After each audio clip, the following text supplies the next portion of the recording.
Hi, this is Shambhavi. Welcome to my weekly podcast about spirituality, love, death, devotion, and waking up while living in a messy world. The Satsang with Shambhavi podcast is recorded live each week with students of our nonprofit community, Jayakula. For more information and to find out about attending a satsang, visit jayakula.org. Thanks for listening. Much love to you, wherever and however you are. There's a lot of emphasis on really try to be one-pointed in your effort to be concentrated on wanting to find out who you are. I was wondering, how could somebody like me try to have that? It comes up a lot in words of Anandamaya or the Matravani. Well, I think she's being a little ironic. Okay. Because she's saying be one-pointed on your desire to find out what's really happening here, your desire to wake up. And most people say be one-pointed on your mantra, or be one-pointed on your deity, or be one-pointed on your guru, or be one-pointed on something like that, or on a symbol that you're meditating on. But she's saying be one-pointed on your desire. So I think there's a little bit of irony there, or a little bit of play on cultural concepts that she's talking about there. First of all, she's in a culture where often desire is really denigrated, and something spoken about in more mainstream Hinduism, something that you should get rid of. And one-pointedness is really very different from what she's talking about. So I think that she's kind of playing off of that. Desire, of course, you could not be one-pointed in desire in the same way that you would be one-pointed on some sort of technique that you've learned. Because desire is it's the mightiest force in all of existence. So one-pointedness in desire would mean being completely swept away by that. Not paying attention to anything that was not contributing to the process of waking up, and that desire would become all-consuming. If you were really one-pointed on it, you would lose all choice in whether to go along or not with it. So there's a kind of a deep wordplay or a deep concept play going on there, I think. And the way that you can be one-pointed on desire is by having the courage to feel what it is that you really want, to feel it. Now, most of us are not able to be totally consumed by our desire to wake up. That's just not going to happen. But we can be more aligned with it than we are now. Because right now what happens is we feel this desire to know more about reality and the self and what's really going on here. Most of us are bound by a lot of karma, and that karma shows up in many different ways. One of the ways that it shows up is through our feeling that we have to be more conventional, that it would be too dangerous, too scary, that we might stand to lose too much if we put too much into our spiritual life. What would other people think? What would happen to our job? What about this? What about the other? But most people, when they ask this kind of a question about being more aligned with their desire to wake up, and they throw up a lot of objections to it, sort of go out to some extreme where they imagine themselves losing their house, losing their family, and these kind of fantasies about what's going to happen to you if you just do an hour a day of spiritual practice. It's really just a way of evading it. I mean, it really is just sort of disaster defense. A disaster could happen, so I'm not going to do it. When really, it's just that you don't want to, right? Your desire is just not strong enough. So what we can do is continue to practice every day, look and feel in our heart of hearts what it is we actually want, and try to align ourselves with what we want in this moment, right? To whatever degree we're able to want to wake up in this moment, we should be true to that. We should have the courage to follow that. So for instance, if we wake up in the morning and we really have a desire to get out of bed and go do some sadhana, but the person we're lying next to says, oh no, I don't really like it when you get out of bed so early. It makes me feel rejected and abandoned. And then all of a sudden we're just caught in this net of karma of our responses to something like that. So it takes courage to then say, well, I understand you feel that way, but that's not what's really happening. And I love you, but I'm going to go do some practice. Or I'm going to find somebody who supports my practice. So there are things that we can do in an ordinary sense to begin working with those binding karmas that prevent us from even embodying or being aligned with the desire we already have. And if we can do that, that's a very powerful statement, a very powerful commitment. If we can just embody the desire we already have, which isn't going to be perfect, it's not going to be one-pointed. So we're just messy, right? And we're mixed, and we have a lot of competing things happening in us. That's why we're doing spiritual practice. If we were really one-pointed on the desire to wake up, we'd be woken instantly. And none of this would be necessary. So align yourself with what you've got right now. Look at how you're not being true to your desire right now. Have the courage to reshape your life according to how you want to engage in spiritual life right now. And if you do that, then slowly as you go along, continuing to do that, your desire will increase. So there's this idea that Ma talks about sometimes too, called a non-returner, of someone who isn't going to vacillate anymore about their spiritual life. And that's when you kind of get in that river of desire and it just starts to carry you along. And then it's not so much of an effort, although you still realize that there are times when you're going to fight against that river anyway, just because that's the human condition. But we shouldn't expect perfection of ourselves. We shouldn't expect that we're never going to have resistance. But what we do need to do is push ourselves a little bit over the edge of where we think we can go. We have to be a little bit more courageous than we think we can be. And we have to be a little more tolerant or resilient about discomfort or pushback we get. Discomfort internally generated because of concepts we have about stuff and other people. Pushback other people are giving us. We have to have a little bit more courage to rearrange our lives to actually meet our desire. So we can do all those things, and they're all very practical. They're all very practical. They're self-affirming. They build confidence. Those small, well, some of those steps aren't so small, but that's as much as you can do right now. Something that happens because we live in such a tightened culture is that when people think of doing something, they only think of doing it big, right? And then that's such a deterrent. That seems so overwhelming and so unaccomplishable because we always want to be the best at something before we've even started. Or we want to be full on, or we want other people to think we're full on, or we want the teacher to think we're full on or something like that. I don't even think I'm full on. So, you know, and I know most of the other really dedicated practitioners also know that they're not full on. I think the further along you get, the more you know that you have no idea how far along you are and you haven't arrived. I think any practitioner who's really sincere knows that already. So no one's expecting that of you. But what I would hope is that people would have more courage to arrange your lives to be expressive spiritually the way you want to be right now. And then you can go on from there.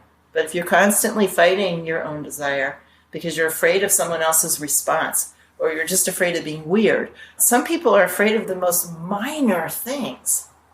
Right? Really minor ways they might upset other people or minor changes to their schedule. So look at that. Don't worry too much about being one-pointed all the way. Just be a little more supportive of your own desire.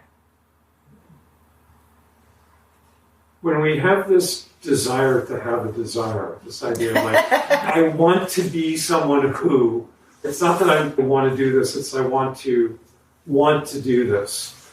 Is that outer layer from fear, the idea that you're distancing yourself from your own desire? No, it's just self-image. You want to be seen as a person who wants something that you think is admirable or you think will gain approval. You know, there's many people, like, they want to be a writer or they want to be an artist or they want to be doing practice. If someone comes to me and says, I really want to be doing something, but I'm not doing it, I'm like, that's an oxymoron. You can't really want to do something and not do it. It just doesn't work that way. Desire is Shakti. It is so powerful. And if your desire is strong enough, you will make a way. You will actually just make a way. When desire reaches that tipping point where it's not going to be denied, where every concept you have is not stronger than it, you will find a way to do whatever it is that you want to do. And I don't know why people are so discomfort phobic, at least in this time and place, but people have gone to such extreme lengths to have the lives that they want to have. And we won't even tell our boss that we want to start a half hour later so we can do spiritual practice. We're so afraid of upsetting somebody's apple cart or upsetting our financial stability or something like that. But you just need to read more stories about practitioners to understand how far people have gone to get teachings, to do practice. It's really inspiring, and it gives you courage to know that. But again, you don't have to be someone else's version of heroic, right? It's just heroic enough to confront your own fears and be responsible to your desire as it is right now. And it also brings modesty. If we have some fantasy about what a great practitioner we would be if we really wanted to be that, that's such an ego defense, right? It's so immodest. It's much more modest to just say, I don't really want to do this. Or Ma's, one of her very principal disciples, Guru Priya Devi, did not want to do seated practice. She only wanted to do seva. She only wanted to serve Ma. And Ma made her do sadhana, but Guru Priya Devi did it kicking and screaming all the way. So everyone has their own path, and some people's path is not to do spiritual practice in this life. And it's just more modest to be where you are and do what it is that you want to do. And wanting to do practice doesn't mean that you feel that you want to do it every day. People who do a lot of practice also experience great resistance. But the thing that keeps us going in spite of the resistance is desire. It's so funny. I just thought of that thing where someone came to the door of the Varanasi ashram, Ma's ashram, and Ma was there, she was alive, and talked to her and said, I'm thinking of renouncing. Do you think I should renounce, meaning join the ashram? And she says, what are you talking about renounce? No one in this ashram has renounced. It's all you people out there who have renounced. Right? Can you talk about the desire for anything as the desire for the one thing? And why it's helpful to know that? Can knowing that redirect us? Well, if you just think about the feeling of desire, of wanting something, there aren't different flavors of that. It's like saltiness. You could find salt in seaweed, you could find salt in a rock crystal, you could find salt in any number of things, but it's always salt. It's the same with desire. You can find it when you're on the way to buy a donut. You can find it when you're flipping through Tinder. You can find it when you're pining for God, right? But it's all the same thing. And it's just a matter of how much wisdom someone has about what they are actually experiencing a desire for and what will actually bring them satisfaction. So what does everyone want? Everyone wants to feel connected to the sweetness of life. Everyone wants to be relieved of loneliness. Right? That's what everybody wants. And our desire leads us to a lot of very, very temporary solutions to that feeling. Right? So we're all desiring an end to loneliness, a feeling of intimacy and connection, and it hooked up to that main line of sweetness. That's why we eat so much sweet food, right? Literally. Why don't we crave other kinds of food, right? So basically our mistaken perception is that getting X will solve our basic problem of loneliness, separation, and lack of sweetness.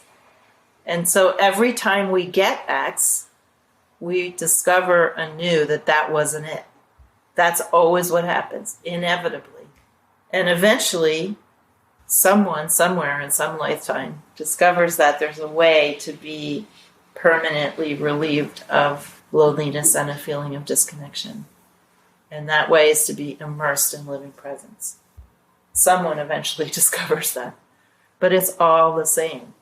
So the best thing for you to know is that what you're seeking is not going to resolve that fundamental feeling of I'm separate. It's just not.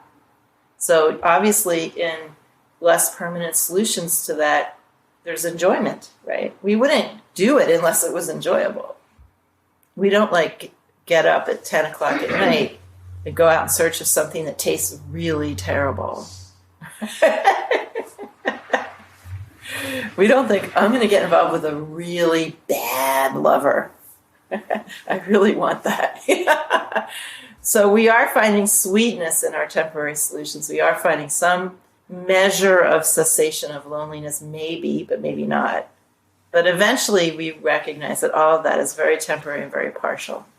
And if we're lucky in this lifetime, we get a taste that reminds us that there actually is a solution to this conundrum, that we already are totally immersed in presence, full of the sweetness of God, but we don't know it. That's our ridiculous condition, right? So eventually we do figure that out. And when we start to get even small tastes of that, then even when we're going for the donut, we're still like, okay, I know this donut really is not the thing, but I'm going to go get it one more time, right? So it just happens like that incrementally. I was supposed to go to Kerala for this workshop, and I'm kind of not completely healed, but I have this desire to plunge into just go to Kerala anyways, but then a part of me is like, maybe you should just sit. You were talking about desire, and I was trying to figure out what the right thing to do is. I'm trying to discern and be mature, but also don't figure it out. Right now, just don't figure it out. Figuring it out is not feeling your desire. Figuring it out is mind. Just go in your heart space right now and ask the question, should I go or not? And what's the answer? No. Don't go then. That's it. Okay. No figuring required. Okay.